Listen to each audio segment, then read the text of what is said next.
Huli ang isang lalaki matapos mahulihan ng hindi lisensyadong baril sa ikinasang checkpoint operation ng kapulisan sa Davao City.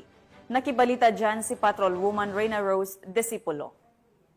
Arestado ang lalaki matapos mahulihan ng hindi lisensyadong baril sa isang fixed checkpoint sa Likanan, Lasang, Davao City. Bandang alas 11:30 ng umaga noong Agosto 28. Ayon sa ulat, nagsagawa ng checkpoint ang matauhan ng Bunawan Police Station, 2nd City Mobile Force Company at Task Force Davao sa nasabing lugar.